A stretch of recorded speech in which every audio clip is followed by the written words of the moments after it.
اب یہ اثرات ہم ان کی شاعری میں کس طرح دیکھتے ہیں؟ ظاہر ہے کہ اس کا اندازہ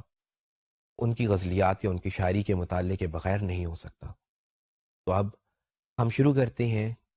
شامل نصاب دو غزلیات میں سے پہلی غزل کی تفہیم کا سلسلہ، تاکہ ہم جان سکیں کہ میر کس نوعیت کے فلسفے کی طرف راغب ہو گئے، مایوسی کے نتیجے میں ان پر کیا ہوا، اور ان پر ہونے والے حالات یا ان پر ہونے والے اثرات شاعری میں کس طرح ظاہر ہوئے۔ تو آئیے سب سے پہلے پڑھتے ہیں میر کی پہلی غزل۔ تھا مستعار حسن سے اس کے جو نور تھا، خورشید میں بھی اس ہی کا ذرہ ظہور تھا۔ پہنچا جو آپ کو تو میں پہنچا خدا کے تئیں، معلوم اب ہوا کہ بہت میں بھی دور تھا۔ آتش بلند دل کی نہ تھی ورنہ اے کلیم، یک شعلہ برق خرمنے صد کوہ طور تھا۔ مجلس میں رات ایک تیرے پرتوے بغیر، کیا شمع کیا پتنگ ہر ایک بے حضور تھا۔ منعم کے پاس قاقم و سنجاب تھا تو کیا، اس رند کی بھی رات کٹی جو کہ اور تھا۔ کل پاؤں ایک کاسائے سر پر جو آ گیا، یکسر وہ استخوان شکستوں سے چور تھا۔ کہنے لگا کہ دیکھ کے چل راہ بے خبر، میں بھی کبھو کسو کا سرے پر غرور تھا۔ تھا وہ تو رشک حور بہشتی ہمی میں میر، سمجھے نہ ہم تو فہم کا اپنی قصور تھا۔ عزیز طلبہ، اصناف شعر پر بات کرتے ہوئے میں نے کہا تھا کہ غزل ایک ایسی حیتی صنف ہے کہ جس میں کسی ایک موضوع کی پابندی شاعر پر لازم نہیں ہوتی۔ اس کا ہر شعر ایک مکمل اکائی ہوتا ہے، ایک ایسی اکائی کہ جو دوسری سے تعلق رکھے یا نہ رکھے، ایک شعر پر اس کا کوئی اثر نہیں پڑتا۔ دراصل غزل میں تسلسل اس کے ردیف اور قافیے کے ذریعے اور اس احساساتی کیفیت کے ذریعے قائم رہتا ہے جو شاعر پوری غزل میں اپناتا ہے۔ اگر میں اس غزل کے کلی تاثر کی بات کروں تو اس میں احساس محرومی بھی ہے، رنجیدگی بھی، اور کچھ کھو دینے کی بات بھی، اور ایک ایسی تلاش جو اب تک جاری و ساری ہے۔ قبل اس کے کہ میں اس کے معنی و مفاہیم کی طرف جاؤں، سب سے پہلے ہم دیکھتے ہیں کہ اس غزل کے مشکل الفاظ کیا ہیں اور ان کے معنی کیا۔ سب سے پہلے ہے مستعار، یعنی ادھار لینا۔ اس کے بعد خورشید یعنی سورج، ظہور یعنی ظاہر ہونا، تئیں، کو یا لیے۔ پھر اس کے بعد ہے کلیم، حضرت موسیٰ علیہ السلام کا لقب جو اللہ تبارک و تعالیٰ سے محو کلام ہوتے تھے۔ یک شعلہ برق خرمن صد کوہ طور ہونا۔ یک شعلہ یعنی ایک شعلہ، برق یعنی بجلی، خرمن یعنی کھلیان، صد کوہ طور، طور کے سینکڑوں یا طور کے 100 پہاڑ، یعنی طور کے سینکڑوں پہاڑ۔ یک شعلہ برق خرمن صد کوہ طور کا مجموعی مطلب ہوگا کہ ایک شعلہ طور کے سینکڑوں پہاڑوں کو کھلیان کی طرح جلانے پر قادر تھا، یا یوں کہہ لیجئے کہ بجلی کی ایک کوند سے 100 طور کے پہاڑ بالکل اس طرح خاکستر ہو جاتے جیسا کہ کھلیان بجلی کی ایک کوند سے ہو جاتا ہے۔ پرتا یعنی عکس، بے حضور ہونا یعنی غیر حاضر ہونا، عدم موجودگی کا احساس، منعم نعمت والا، امیر سخی، قاقم یعنی نیولے کی کھال سے بننے والا نرم اور گداز کپڑا، سنجاب وہ کپڑا جس کے کناروں پر گوٹ لگی ہو، اور یعنی برہنہ یا ننگا، کاسائے سر یعنی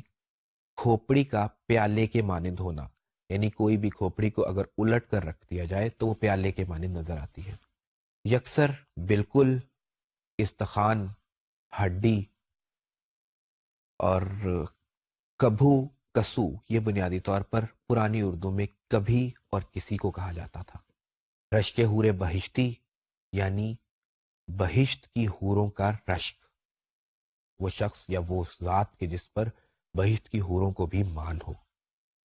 عزیز طلبہ، یہ تو تھے الفاظ اور ان کے معنی، اور اب ہم بات کریں گے مجموعی طور پر اس غزل کی تشریح و توضیح کے حوالے سے۔ میں پہلے گزارش کر چکا ہوں کہ غزل کا ہر شعر اپنی ذات میں ایک مکمل اکائی ہوتا ہے۔ اس کے باوجود یہ ضروری نہیں کہ کسی غزل کا ہر شعر بالکل مختلف موضوع سے تعلق رکھتا ہو۔ تسلسل احساساتی اور کیفیاتی نوعیت کا ضرور ہوتا ہے، لیکن اس کے ساتھ ساتھ ہمیں موضوعات میں ہم آہنگی بھی عموماً مل جاتی ہے۔ جیسے اگر میر کی اس غزل کا مطالعہ کیا جائے تو اس کا پہلا اور دوسرا شعر ایک موضوع پر ہے، یعنی ہمہ اوست کا وہ نظریہ کہ جس کے تحت یہ خیال کیا جاتا ہے کہ ہر طرف رب کائنات کی ذات جلوہ گر ہے۔ جب میر یہ کہتے ہیں کہ تھا مستعار حسن سے اس کے جو نور تھا،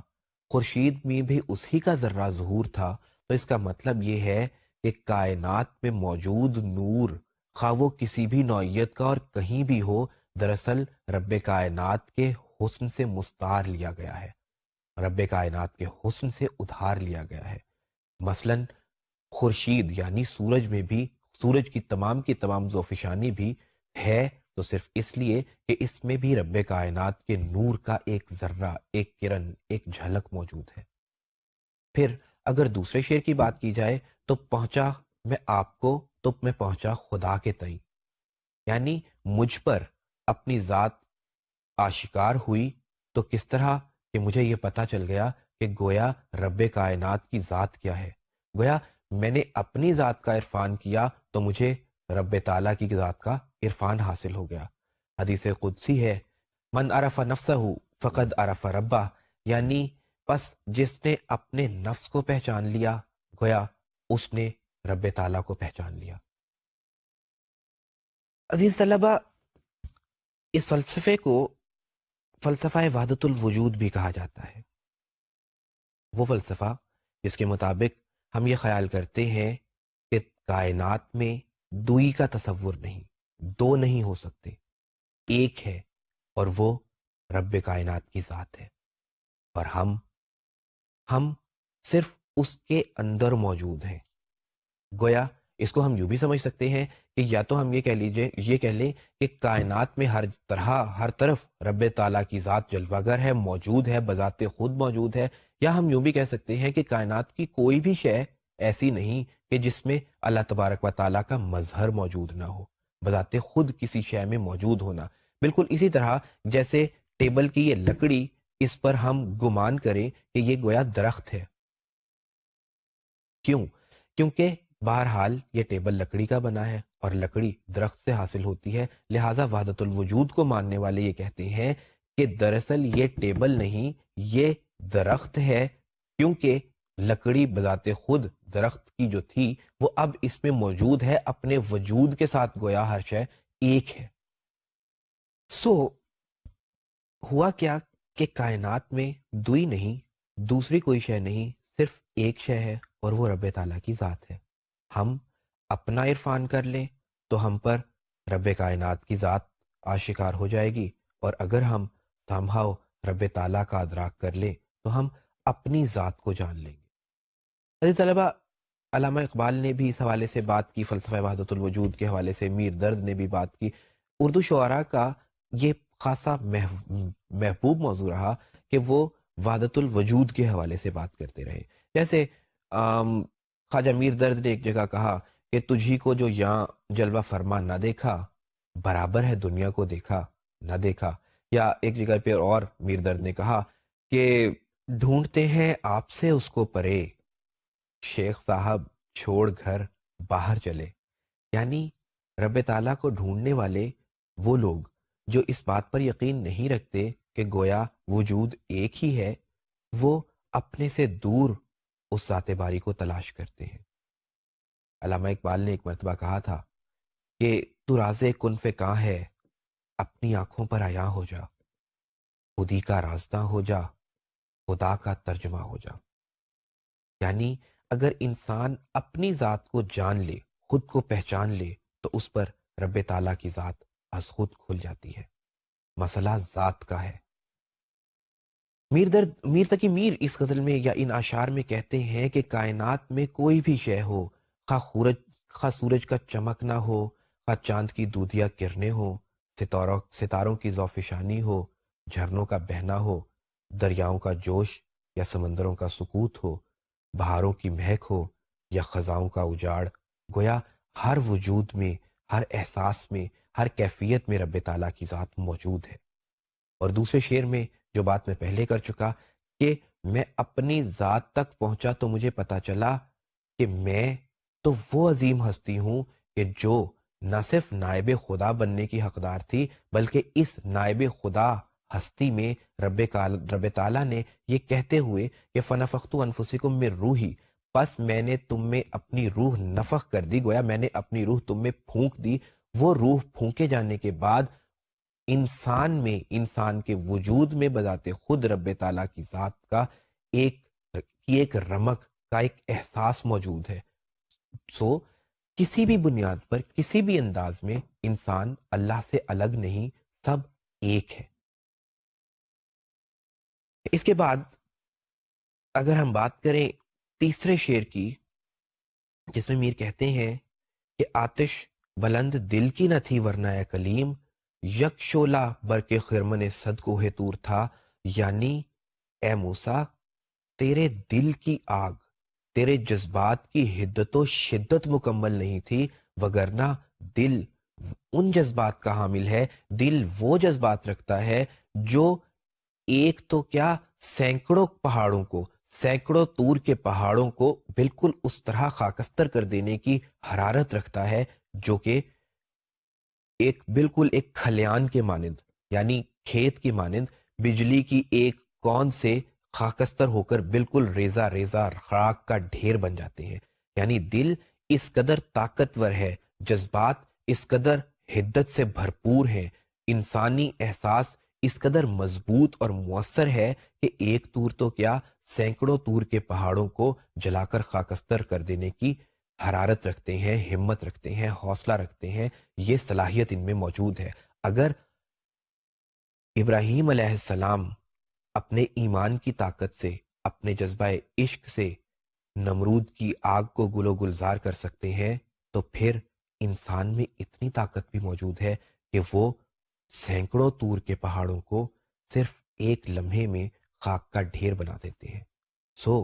ہمیں چاہیے کہ ہم اپنی ذات پر غور کریں، اپنی حقیقت کا ادراک کریں اور اس جذبہ عشق کو شیار کریں، اس جذبہ عشق کو اختیار کریں کہ جو انسان کو واقعتاً خدا کے اس قدر قریب پہنچا دیتا ہے، اس قدر مضبوط کر دیتا ہے کہ پھر من و تو کی کیفیت یا اس کی ضرورت ہی نہیں رہتی۔ عزیز طلبہ، میر اس شعر میں دراصل عظمت انسانی کی بات کر رہے ہیں، وہ عظمت انسانی کہ جس کا ادراک ہمیں کلام پاک میں رب تعالیٰ کے کلام کے ذریعے بھی ہوتا ہے، کہ جب اللہ تعالیٰ نے کہا تھا کہ اگر میں قرآن پہاڑوں پر نازل کرتا تو وہ ریزہ ریزہ ہو جاتے۔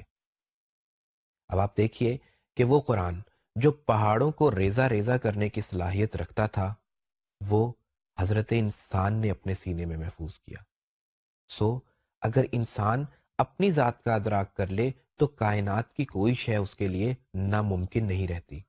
سو ہم یہ کہہ سکتے ہیں کہ فلسفہ وحدت الوجود کا پتہ یا فلسفہ وحدت الوجود کی تفسیر ہمیں بذات خود، یا اس کے اشارات ہمیں بذات خود قرآن سے بھی ملتے ہیں۔ اس کے بعد اگر ہم بات کریں اگلے شعر کے حوالے سے، تو وہ ایک روایتی شعر ہے، غزل کا ایک روایتی موضوع جس میں شاعر معاملات محبت کی بات کرتا ہے۔ میر کہتے ہیں کہ مجلس میں رات ایک تیرے پرتوے بغیر، کیا شعلہ کیا پتنگ ہر ایک بے حضور تھا۔ یعنی مجلس میں، بزم میں صرف ایک محبوب موجود نہیں تھا، اور اس کی عدم موجودگی کا نتیجہ یہ تھا کہ سب کے چہروں کی رونق اڑ گئی تھی۔ شمع ہو یا اس پر نثار ہونے والے پروانے، سب بے حضور تھے، سب ایک ایسی کیفیت میں تھے کہ جہاں انہیں اپنا وجود محسوس ہی نہیں ہو رہا تھا۔ دیکھیے، ہم آج کل جس محبوب، جس مطلوب کی بات کرتے ہیں، وہ اور آج سے 200 سال یا اردو شاعری کی کلاسیکی روایت کا محبوب ذرا مختلف نوعیت کے ہیں. اس محبوب میں ایک خاص طرح کی اجتماعیت کا احساس ہے، بالکل اسی طرح کہ جیسے چاند کو خواہ کتنے ہی لوگ تکیں، نہ لوگوں کو کوئی فرق پڑتا ہے اور نہ چاند کو. کوئی کسی دوسرے سے حسد نہیں کرتا. اسی طرح اردو شاعری میں کلاسیکی محبوب یا کلاسیکی اردو شاعری کا محبوب اجتماعی نوعیت کی حیثیت رکھتا ہے، جس میں بزم آرائی ہوتی ہے، محفل سجدی ہے. محبوب اپنے دیدار سے لوگوں کو عاشقانے مجاز کو یا عاشقانے صادق کو دراصل محظوظ کرتا ہے. ان کے اضطراب میں کمی آتی ہے، ان کو سکون ملتا ہے، اور ہر ایک اپنے اپنے جذبہ عشق کے مطابق، ہر ایک اپنی اپنی تشنہ لبی کے مطابق اس کی نظروں کی مہ سے سیراب کرتا ہے، خود کو اطمینان دیتا ہے. اب جب وہ محبوب موجود نہیں تھا تو شاعر کہتا ہے کہ کچھ بھی نہیں تھا. اگر ایک وہ تھا نا کہ تو جو نہیں ہے تو کچھ بھی نہیں ہے، یہ مانا کہ محفل جواں ہے، ہنسی ہے. صرف ایک محبوب نہیں تو تمام کی تمام تر رعنائی، تمام کا تمام تر حسن، تمام کی تمام تر رنگا رنگی، رونق، چہروں کی تمتماہٹ، سب کچھ ختم ہو جاتی ہے صرف ایک محبوب نہ ہو تو، مطلوب نہ ہو تو. کیونکہ نہ آنکھوں کی پیاس بجھتی ہے، نہ سماعتوں کو سکون آتا ہے، اور نہ دل لرزہ بنا اندام ہونے سے باز رہتا ہے. اس کے بعد ہم بات کریں گے اگلے دو اشعار پر، جس میں میر ایک خاص موضوع سے ڈرامائی انداز سے بات کرتے ہیں. غزل میں جب کوئی شاعر دو یا دو سے زائد اشعار میں کسی ایک موضوع پر بات کرے اور اس تسلسل میں بات کرے کہ اس میں ڈرامائیت کا پہلو بھی آ جائے تو اسے ہم قطع بند شعر کہتے ہیں. میر کہتے ہیں، کل پاؤں ایک کاسائے سر پر جو آ گیا، یکسر وہ استخوان شکستوں سے چور تھا. کہنے لگا کہ دیکھ کے چل رہا بے خبر، میں بھی کبو کسو کا سرے پرغرور تھا. میں نے آپ کو گزشتہ لیکچر میں بھی بتایا، اس لیکچر کے آغاز میں بھی میں نے بات کی کہ میر کے ہاں ان کے عہد کا احساس، ان کے سماجی اور سیاسی پہلوؤں کا ادراک اور اظہار جگہ جگہ پر ملتا ہے. اس شعر پر جہاں ہم ان کے فلسفہ حیات کے حوالے سے بات کر سکتے ہیں، وہیں دہلوی حالات کے حوالے سے بھی بات ہو سکتی ہے. کیونکہ زندگی کی بے ثباتی، زندگی کے فنا کا یہ تصور کہ جس کے تحت شاعر کہتا ہے کہ کل واقعہ کچھ ایسا گزرا کہ میرا پاؤں ایک کاسائے سر پر، ایک الٹی کھوپڑی پر آ گیا. وہ ہڈی بالکل شکستوں سے چور تھی، زخم تھی، ریزہ ریزہ ہو چکی تھی. مجھے کہنے لگی کہ اے بے خبر، ذرا دھیان سے، احتیاط سے چل. یہ وقت مجھ پر بھی تھا کہ میں کبھی کسی کا سرے پرغرور تھا، تکبر سے بھرا ہوا تھا، زمین پر گویا اکڑ کر چلتا تھا. لیکن آج موت نے مجھے آن لیا تو میرا حال یہ ہے کہ میری ہڈیاں بھی ریزہ ریزہ ہو کر خاک میں خاک ہوئی جاتی ہیں. یعنی شاعر بتاتا ہے کہ آج جو کچھ ہے ضروری نہیں کہ وہ کل رہے، کیونکہ یہ زندگی جو آج ہمیں حاصل ہے یہ ہمیشگی کی زندگی نہیں، یہ جاویدانی کی زندگی نہیں. یہ بقول میر ایک اور مرتبہ انہوں نے ایک اور جگہ پر کہا تھا کہ مرگ ایک ماندگی کا وقفہ ہے، یعنی آگے چلیں گے دم لے کر. یعنی انسان ایک مسافت مسلسل سے گزر رہا ہے، ایک مستقل سفر سے گزر رہا ہے، ایک ایسا سفر کہ جس میں چند روز کی زندگی ہوتی ہے اور بعد میں بالکل انسان ویسے ہی گمنام ہو جاتا ہے جیسے قبل از پیدائش تھا. یعنی ہم اپنی پیدائش سے پہلے کے متعلق بھی کچھ نہیں جانتے، اور ہم اپنی موت کے بعد کے متعلق بھی حتمی طور پر کچھ نہیں کہہ سکتے. اگر ان دونوں اشعار کے حوالے سے بات کریں اور میر کے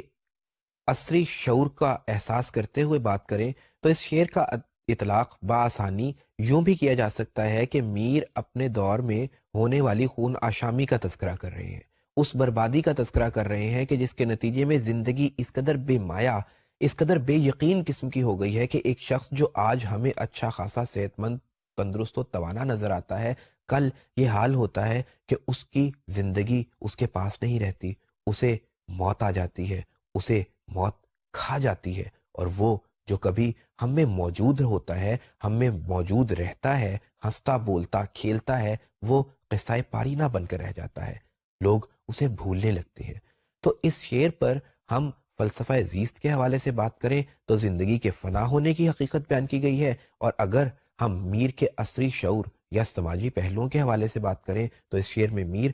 دلی کی بربادی کا نوحہ بھی روتے نظر آتے ہیں۔ اتفاق کی بات ہے کہ جب ہم ادب کا مطالعہ کرتے ہیں تو عموماً ایسا ہوتا ہے کہ ہم شاعری میں کھو کر بسا اوقات ترتیب خلط ملط کر دیتے ہیں یا ترتیب کے سے قدرے ہٹ جاتے ہیں۔ مجھے شاید اس شعر سے پہلے اگر میں ادبی تناظر میں بات کروں، غزل کی حیت کے حوالے سے بات کروں، تو شاید مجھے پچھلے شعر کے حوالے سے پہلے گفتگو کرنا چاہیے تھی، جو تھا کہ منعم کے پاس کاکم و سنجاب تھا تو کیا اس رند کی بھی رات کٹی جو کہ اور تھا۔ یعنی شاعر اس شعر میں کہنا یہ چاہتا ہے کہ کیا فرق پڑ گیا کہ اگر نعمتوں والے لوگوں کے پاس، امیر شہر کے پاس، عمرائے وقت کے پاس اگر قیمتی لباس ہے، وہ لباس جو انہیں سکون دیتا ہے، فرحت بخشتا ہے، آرام دیتا ہے، وہ اگر ان کے پاس ہے تو ہوتا رہے۔ زندگی کبھی رکتی نہیں، وقت کبھی نہیں تھمتا، بلکہ وقت کو گزرنا ہے، ایک ایسا بہاؤ جو شروع سے ہے آخر تک جاری و ساری رہے گا۔ سو کیا فرق پڑتا ہے کہ آپ نعمتوں میں وقت گزار دیں، آپ قیمتی لباس قلت فاخرہ پہن کر وقت گزار دیں، یا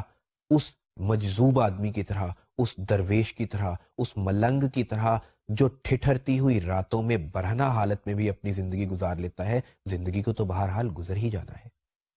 زندگی نہ کسی کے لیے رکی، نہ آئندہ کسی کے لیے رکے گی۔ سو وقت گزرتا ہے اور گزر جاتا ہے۔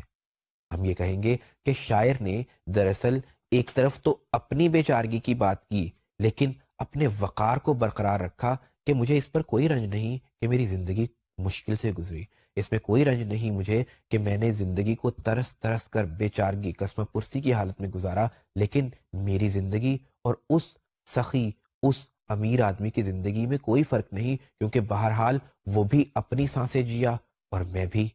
اپنی سانسیں جیا۔ جی، تو آخری شعر کی اگر ہم بات کریں تو میر آخری شعر میں کہتے ہیں کہ تھا وہ تو رشک حور بہشتی، ہمیں میں میر سمجھے نہ ہم تو فہم کا اپنی قصور تھا۔ یعنی وہ، اب یہ وہ دو مختلف انداز میں بیان کیا جا سکتا ہے۔ اگر ہم سادہ روی سے بات کریں یا سادہ روی کے حوالے سے بات کریں تو میر یہاں پر اپنی عظمت کا بیان کر رہے ہیں، جسے شعری اصطلاحات میں عزیز طلبہ شاعرانہ تعلی کہتے ہیں۔ یعنی وہ انداز کہ جس میں شاعر اپنی عظمت کی بات کرتا ہے، احساس تفاخر کا بات کرتا ہے۔ اگر اس حوالے سے بات کی جائے تو ہم اس شعر کی تشریح کچھ یوں کریں گے کہ وہ کہ جس پر بہشت کی حوروں کو رشک تھا، کہ جس پر بہشت کی حوریں مان کرتی تھیں، فخر کرتی تھیں، وہ یہی موجود تھا، لیکن زمانے نے بس افسوس اس کی قدر نہ کی،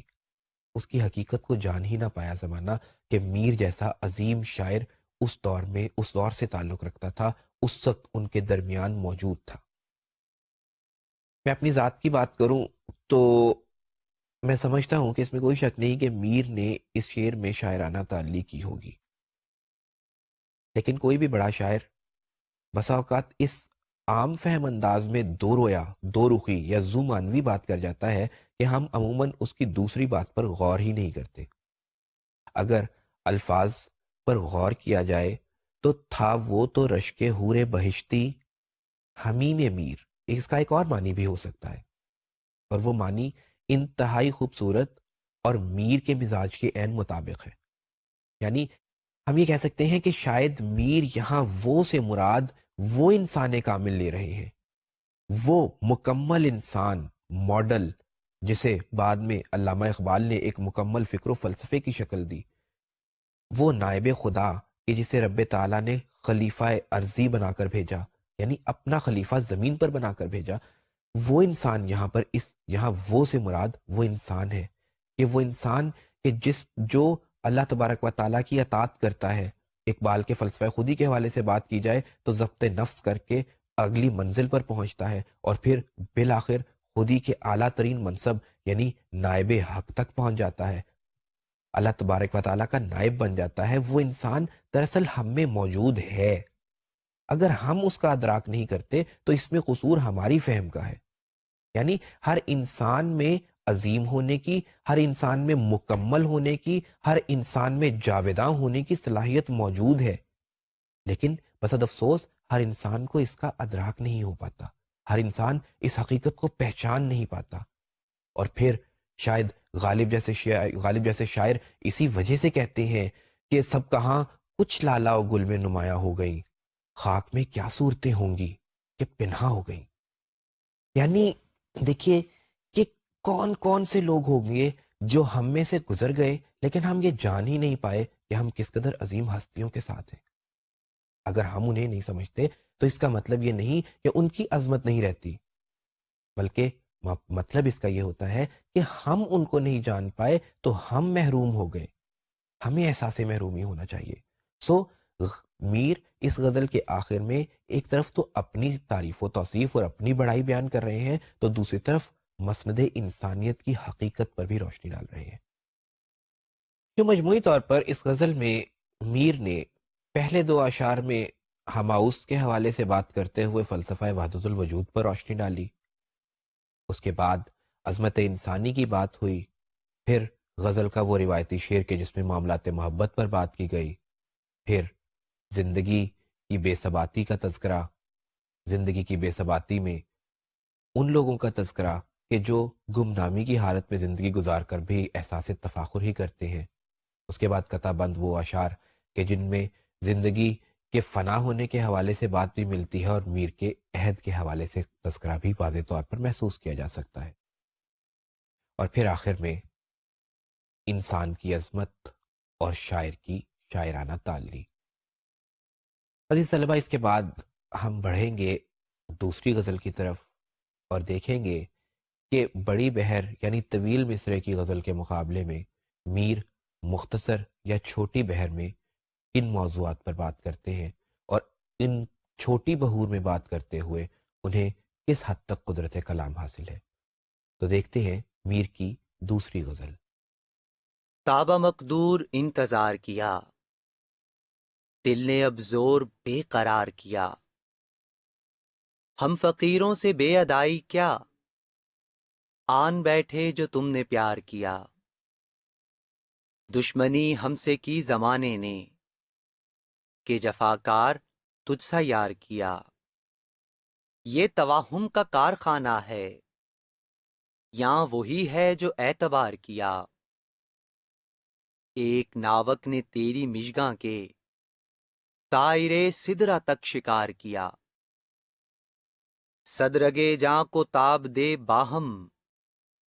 تیری زلفوں کا ایک تار کیا، سخت کافر تھا جس نے پہلے میر، مذہب عشق اختیار کیا۔ عزیز طلبہ، یہ تو تھی غزل کی قرت. آئیے اب تفہیمی سلسلے کی طرف بڑھنے سے پہلے ہم دیکھتے ہیں اس غزل کے مشکل الفاظ کے معنی. سب سے پہلے ہے تابہ مقدور، یعنی جس حد تک ممکن تھا. زور بے قرار کرنا، یعنی انتہائی بے چین ہو جانا، اضطرابی کا شکار ہو جانا. بے ادائی، بدسلوکی، برے انداز میں پیش آنا. جفاکار ہونا یعنی بے وفا ہونا. توہم یعنی وہم، کسی بات کا احساس جو حقیقتاً موجود نہ ہو. اس کے بعد ناوک یعنی تیر، مژگاں یعنی پلکیں، طائر سدرا انتہائی بلندیوں پر اڑنے والا پرندہ. عزیز طلبہ، سدرا کے معنی آسمان کے اس بلند ترین مقام پر موجود بیری کا وہ درخت ہے کہ جس سے آگے جبرائیل امی جانے کی صلاحیت نہیں رکھتے تھے. صد رگے جاں یعنی 100 رگیں، وہ رگیں کہ جن میں انسانی خون جاری و ساری ہوتا ہے. تاب دینا، ان کو ٹویسٹ کرنا، ان کو آپس میں ایک دوسرے، جس طرح سے آپ جانتے ہیں کہ اون بنائی جاتی ہے یا بان بنایا جاتا ہے تو اس میں ایک دوسرے پر بل دیا جاتا ہے انہیں. تو صد رگے جاں کو تاب دینے کا مطلب ہے کہ اپنی 100 سے زائد یا اپنی 100 رگوں کو ایک دوسرے میں بل دے کر زلفوں کا ایک تار کرنا، یعنی ایک بال بنانا. مذہب عشق یعنی عشق کا مذہب. یہ تو تھے اس غزل کے الفاظ اور ان کے معنی. اب ہم بات کرتے ہیں تشریح کے حوالے سے. طلبہ، پہلے شعر میں میر کہتے ہیں کہ تابہ مقدور انتظار کیا، دل نے اب زور بے قرار کیا. یعنی جہاں تک ممکن تھا میں نے انتظار کیا، جہاں تک ممکن تھا میں نے برداشت اور صبر و تحمل سے کام لیا، لیکن اب دل انتہائی بے چین ہو گیا. اب دل پر قابو رکھنا ممکن نہ رہا. کوئی بھی عاشق صادق حت المقدور محبوب کے ہجر میں خود پر قابو رکھنے کی کوشش کرتا ہے، لیکن پھر صبر کا پیمانہ لبریز ہو جاتا ہے اور وہ ایک ایسی اضطراری، ایک ایسی اضطرابی، ایک ایسی جنو خیز جنو کی کیفیت میں چلا جاتا ہے کہ جہاں پھر اس کو خود پہ قابو نہیں رہتا. پھر وہ دیوانہ وار قیس لیلا لیلا پکارتا بھی پھرتا ہے، اور پھر وہ کبھی پہاڑوں سے دودھ کی ندیاں، دودھ کی نہریں نکالنے پر راغب ہو جاتا ہے. گویا وہ بہت سے ایسے کام کرنے نکل پڑتا ہے جو شاید عام حالات میں اس کے لیے ممکن نہیں ہوتے، کیونکہ عشق کی آتش جب دل میں ایک مرتبہ ذوفگن ہو جاتی ہے، جب ایک مرتبہ سینہ دل کو جلا کر خاکستر کر دیتی ہے، تو پھر انسان خود پر قابو نہیں رکھ پاتا. پھر بقول میر اب کے جنوں میں فاصلہ شاید نہ کچھ رہے، دامن کے چاک اور گریباں کے چاک میں، کہ پھر انسان پر ایک ایسی کیفیت طاری ہوتی ہے کہ پھر انسان کو اپنے آپ پر قابو نہیں رہتا اور وہ دیوانہ وار اپنے ہی لباس کو پھاڑنے لگتا ہے.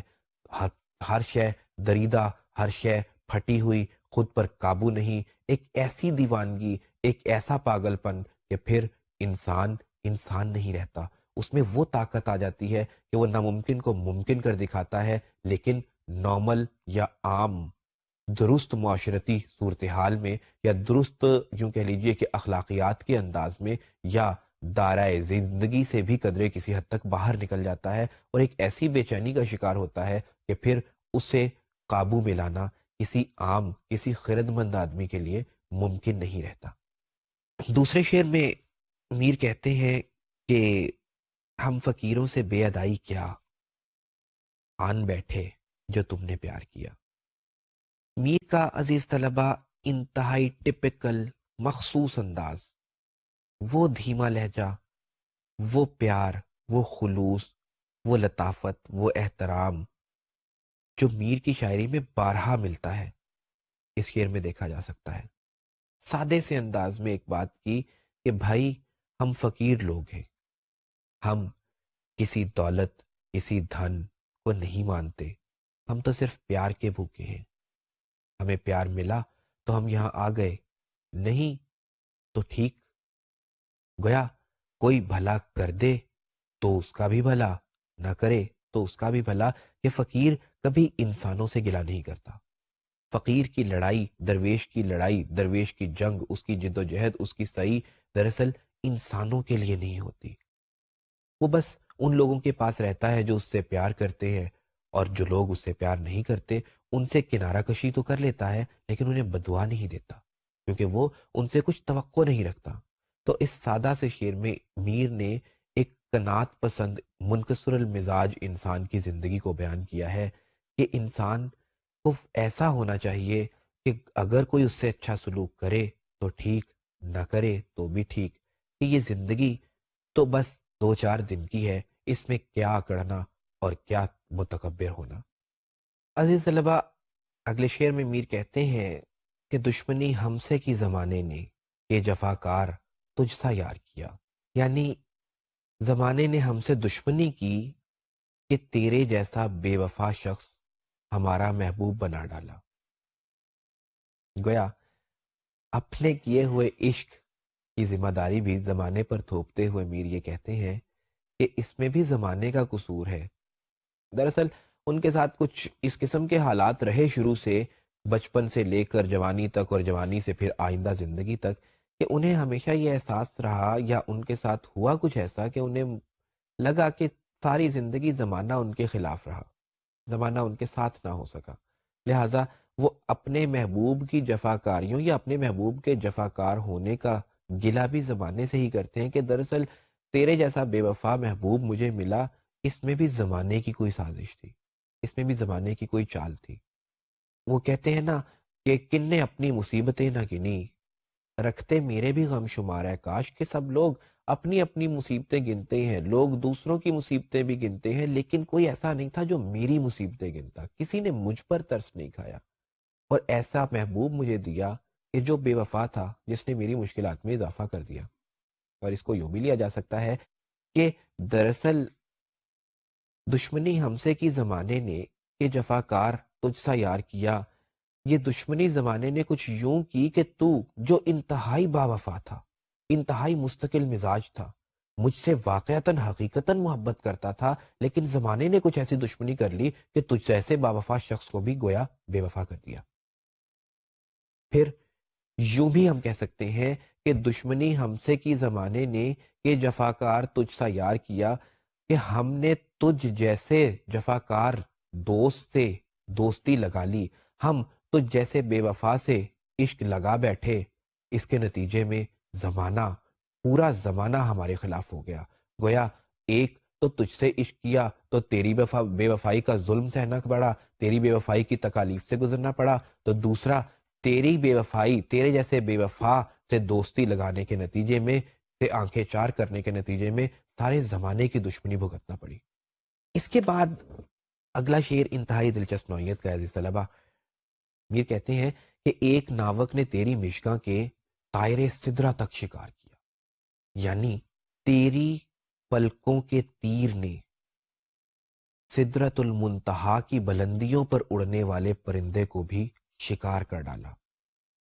ایک طرف اگر روایتی انداز میں بات کریں تو ہم یہ کہیں گے کہ میر اپنے محبوب کے حسن و جمال کو انتہائی مبالغہ آمیز انداز میں بیان کرتے ہوئے کہتے ہیں کہ تیری نظروں کے تیر سے عام انسان تو کیا، طائر سدرہ تک بھی محفوظ نہیں رہ سکتے۔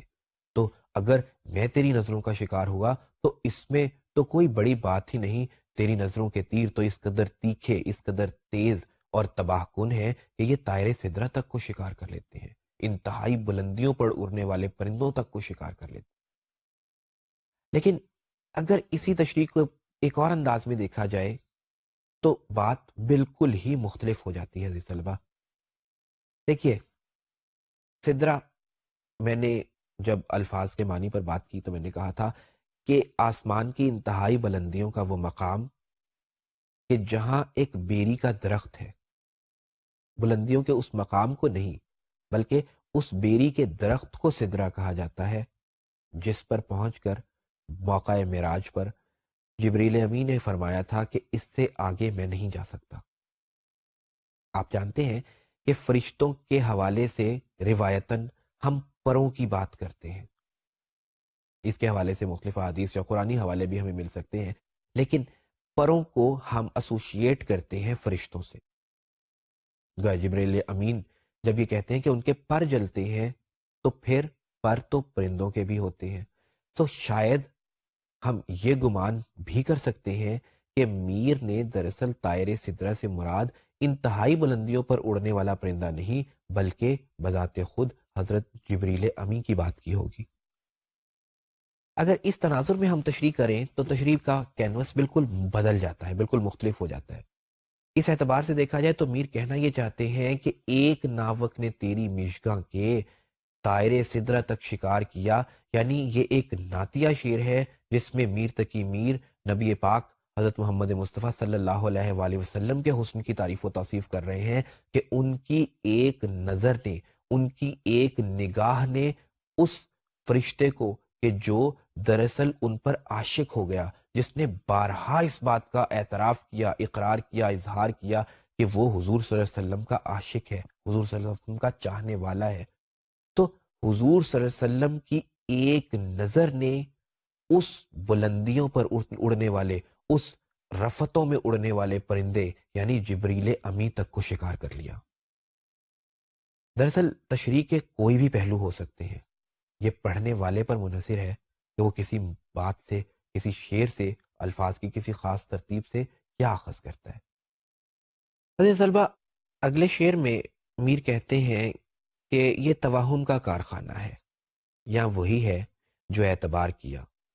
یہ وہ فلسفہ قدیم ہے جس کے تحت اہل یونان نے یہ کہا تھا، اور خاص طور پر افلاطون نے یہ بات کی تھی کہ عالم مثال یہ نہیں، یہ عالم مثال کی ایک نقل ہے۔ اور دراصل عالم مثال وہ حقیقی عالم ہے کہ جو ایسا نہیں جیسا کہ ہم اسے سمجھتے ہیں، اور جو یہ دنیا ہے یہ صرف ایک وہم ہے، ایک دھوکہ ہے، نظروں کا وہ دھوکہ کہ جو ہمیں جیسا لگتا ہے ہم اسے ویسا ہی محسوس کر لیتے ہیں۔ یعنی یہ دنیا تو ایک وہم ہے، حقیقت اس کی کچھ بھی نہیں، یہاں پہ وہی ہے جو ہم اسے تصور کر لیں۔ گویا اس دنیا کی حقیقت کچھ نہیں، دراصل جو کچھ ہمیں لگتا ہے بس یہ ہماری آنکھوں کا دھوکہ ہے، ہمارا اپنا خیال ہے، وگرنہ اس میں کچھ بھی نہیں۔ اگر میں پچھلی غزل کی طرف اشارہ کروں یا اس کے حوالے سے بات کروں تو جب میر یہ کہتے ہیں کہ تھا مستعار حسن سے اس کے جو نور تھا، خورشید میں بھی اسی کا ذرہ ظہور تھا، گویا ہر کائنات کے ذرے میں، کائنات کی ہر مقام پر، ہر جگہ پر جب ہے ہی خدا کی ذات، جب ہے ہی سب کچھ ایک، تو ہمیں میرا، آپ کا، دوسروں کا احساس ہو ہی نہیں سکتا۔ یہ دراصل ہمارا گمان ہے، ہمارا خیال ہے کہ ایسا ہے، وگرنہ حقیقت ایسی نہیں۔ پھر کہتے ہیں صدرگے جاں کو تاب دے باہم، تیری زلفوں کا ایک تار کیا۔ عزیز طلبہ، یہ ایک وہ روایتی نوعیت کا شعر ہے کہ جس کے تحت شاعر اپنے عاشق صادق ہونے کو ثابت کر رہا ہے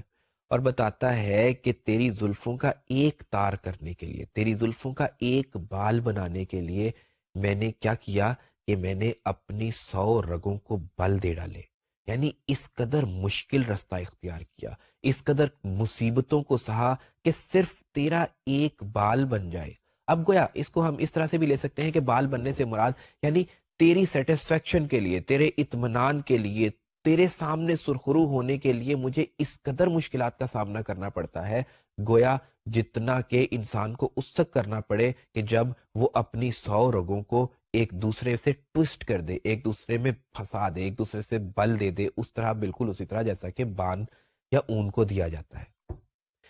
شاعر اس شعر میں سادہ سے انداز میں محبوب کے دیے ہوئے ظلم و ستم اور اس کو خوش کرنے، اس کو راضی رکھنے کے لیے جو جوخم، جو مصائب جو شاعر کو برداشت کرنا پڑتے ہیں یا عاشق کو برداشت کرنا پڑتے ہیں، ان کا بیان کر رہا ہے۔ جبکہ آخری شعر میں میر کہتے ہیں کہ سخت کافر تھا جس نے پہلے میر مذہب عشق اختیار کیا، کہ عشق اس قدر سخت جذبہ ہے، اس قدر سخت گیری اس میں پائی جاتی ہے، یہ انسان کو اس میں کوئی شک نہیں کہ کندن تو بنا دیتا ہے، لیکن اس قدر مشکل رستہ ہے کہ اے کاش کہ یہ مذہب عشق اختیار ہی نہ ہوا ہوتا، اے کاش کہ عشق کا جذبہ حضرت انسان پر وارد ہوا ہی نہ ہوتا، انسان اس سے آشنا ہی نہ ہوتا، اور اگر ایسا ہوتا تو شاید اس کی زندگی میں بھی کافی حد تک سکون ہوتا، اطمینان ہوتا، اس کی زندگی خوشیوں سے معتبر ہوتی، اس کی زندگی میں مسرتیں ہوتی۔ لیکن افسوس کہ اس نے، کہ جس نے مذہب عشق اختیار کیا